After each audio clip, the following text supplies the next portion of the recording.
Chers amis, bonjour. Nous sommes le jeudi 23 octobre 2025. Il est 10 heures. Quelques news de l'Arménie, de l'Artsakh et de la diaspora arménienne. À l'affiche, donc le 7 novembre, Arménie a décalé du 31 octobre au 7 novembre, donc cette soirée Arménie sur la route Trump. En fait, la voie Trump apportera-t-elle la paix en Arménie? Donc ça sera bien le 7 novembre au lieu du 31 octobre. Euh, Suite à la disparition d'Alain Escusian, on a reporté donc d'une semaine, hein, donc voilà, pour le faire au mois de novembre au lieu de le faire au mois d'octobre, cette soirée d'Arménia. D'ailleurs, il sera question donc le souvenir d'Alain Escusian, donc notre vice-président d'Arménia, disparu trop tôt, sera évoqué en début de soirée, donc le 7 novembre, donc le souvenir avec des images d'Alain Escusian, surtout avec l'association culturelle arménienne, et puis à travers ses actions. Voilà, donc avec nombre d'associations.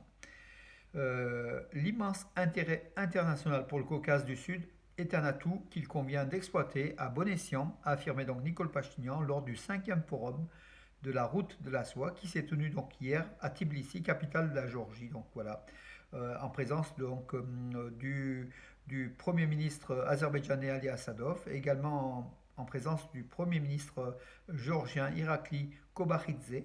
Voilà, donc dans une salle pleine à Tbilissi, donc face à des centaines et des centaines de personnalités. Donc Nicole Pachinian a prononcé un discours assez long, effectuant un petit peu l'apologie de la paix, donc, et la situation du Caucase du Sud qui pourrait se développer de façon très importante si la paix s'installe, voilà, au niveau notamment au niveau de l'axe des transports, hein, la route de la soie. C'est cette route qui va de la Chine vers l'Europe en empruntant donc l'Asie centrale et aussi le Caucase du Sud, l'Europe, hein, donc voilà, aux portes de l'Europe et l'Europe, tout simplement. En levant les restrictions de transit avec l'Arménie, l'Azerbaïdjan a contribué à rétablir la confiance, indique le Premier ministre azerbaïdjanais, donc je vous ai dit tout à l'heure, Ali Assadov, donc le Premier ministre azerbaïdjanais, lors de son discours à Tbilissi.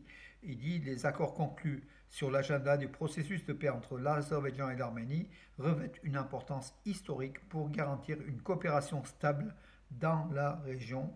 Voilà, donc pour lui, c'est le développement économique de la région qui est en jeu avec cette paix précaire, mais elle est là. Donc voilà. Nous avons une chance historique d'assurer non seulement la paix, mais aussi la prospérité et le développement du Caucase du Sud, a affirmé le Premier ministre arménien lors de ce forum. Donc voilà, comme j'ai dit tout à l'heure, hein, c'est un petit peu la même chose qui a été reprise par l'agence Armen Press. Les déclarations donc plutôt très optimistes du Premier ministre arménien Nicole Pachinian à Tbilissi lors du 5e forum de la route de la soie, qui une fois encore va emprunter le Caucase du Sud pour arriver depuis l'Asie vers l'Europe. Le Caucase du Sud étant la porte de l'Europe en fait, hein, étant l'Europe orientale, sa porte orientale, voilà.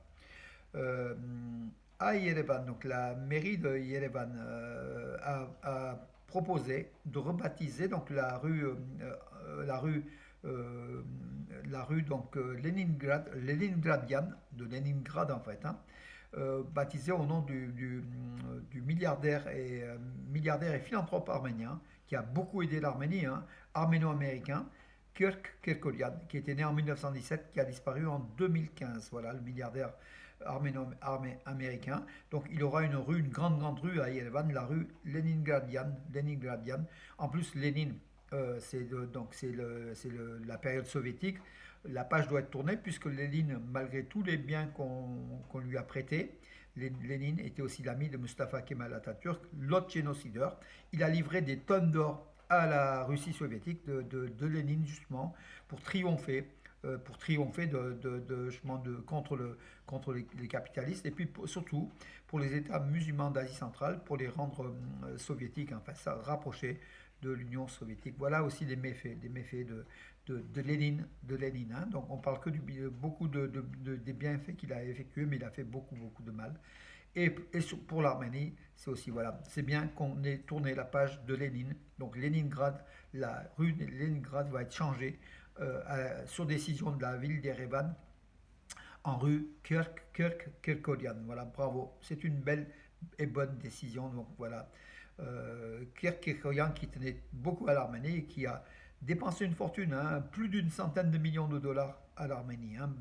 On pense même à 200 à 300 millions de dollars dans les routes, notamment la route qui allait au Karabakh, hein, la route de la vie, hein. Donc il avait financé les deux tiers de cette route, hein, des frais de cette route, qui malheureusement est tombée aux mains de l'Azerbaïdjan. Le ministre arménien de la Défense, Soulen Babikian, a tenu à rappeler et préciser surtout que l'Arménie ne réduira pas les effectifs de son armée, car il y aura davantage d'engagés. Donc en fait, la décision du Premier ministre arménien Nikol Pachinian, qui à partir du 1er janvier 2026, au lieu de l'été 2026, il veut réduire donc de 24 mois à 18 mois la période de circonscription donc de l'armée, en fait, l'armée obligatoire des jeunes soldats arméniens.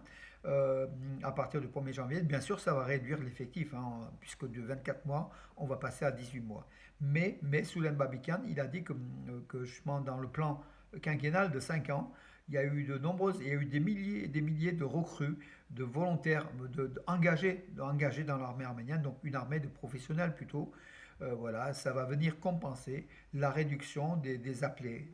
C'est une bonne chose puisque l'armée professionnelle est beaucoup plus efficace qu'une armée d'appelés, même il faut aussi, par devoir citoyen, maintenir, ne pas comment abroger, ne pas tourner la page de l'armée obligatoire. Tous les citoyens d'Arménie en âge de faire l'armée doivent faire l'armée. Effectivement, au lieu de 24 mois, ils feront 18 mois.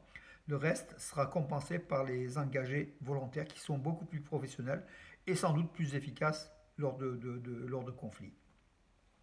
La ville de Jermouk, donc Jermouk c'est dans la région de Vayotsor, hein, donc au centre-ouest, à est de l'Arménie, plutôt au sud, hein, voilà, c'est sur la route d'Artsakh également, hein, donc le Jermouk a un nouveau maire. Donc le Jermouk a un nouveau maire, c'est une femme, bravo. Donc Manan Aravni Gevorkian, qui a été élu maire de la communauté donc, de Jermouk.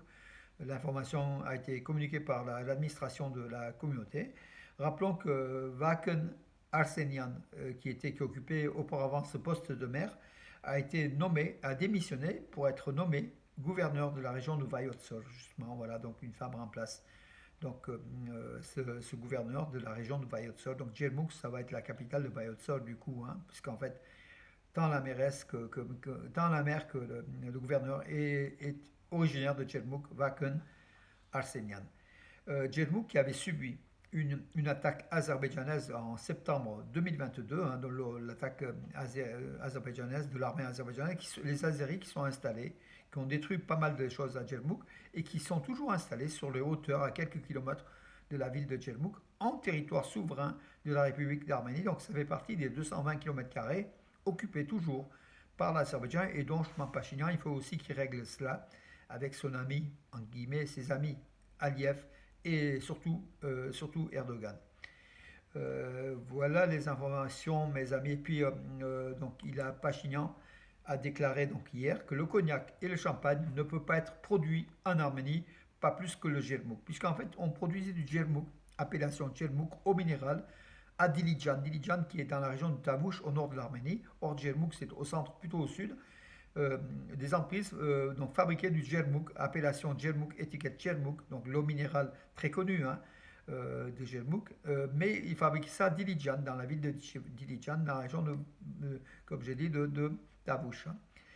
Il dit ça, c'est plus possible, donc voilà, il va faire des restrictions. Et puis le cognac et le champagne, le cognac arménien, c'est le brandy arménien qu'il faut désormais nommer, mais ça on le sait. Moi j'ai même reçu une lettre recommandée en tant que journaliste par rapport aux producteurs du cognac qui interdisait que j'emploie le terme cognac pour le cognac d'Arménie, en fait utilisé à l'époque soviétique. C'est ou le noyak ou le brandy arménien, donc désormais le nom du cognac arménien. Et puis le champagne, utilisé aussi, c'est un vin pétillant utilisé en Arménie, en fait, qui ressemble plutôt à un mousseux que les Arméniens appellent champagne, qui ne peut plus être produit en Arménie sous ces appellations-là. C'est en fonction des droits d'auteur, hein, et l'Arménie se met aussi au diapason du monde, de l'Europe, de l'Occident, des droits d'auteur.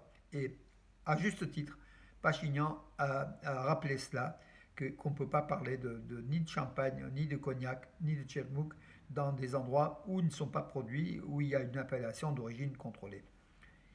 Voilà mes amis, j'ai terminé donc l'actualité d'aujourd'hui. Je vous souhaite une bonne journée. Je vous donne rendez-vous à demain.